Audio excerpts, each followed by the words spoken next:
જોવો દિવસભરના તાજા સમાચાર AK ન્યૂઝ ગુજરાતી પર।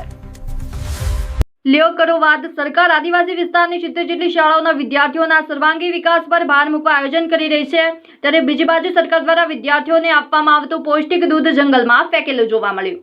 વાત કરવી છે દાંતા તાલુકાના આંતરિયાળ માળ ગામની પ્રાથમિક શાળામાં 205 જેટલા વિદ્યાર્થીઓ અભ્યાસ કરે છે। પીવાનું પૌષ્ટિક દૂધ શાળા સુધી પહોંચતું નથી, ત્યારે જાગૃત નાગરિકોને શાળાના આચાર્યએ કહ્યું અઠવાડિયામાં એક દિવસ પણ દૂધ શાળામાં આવતું નથી।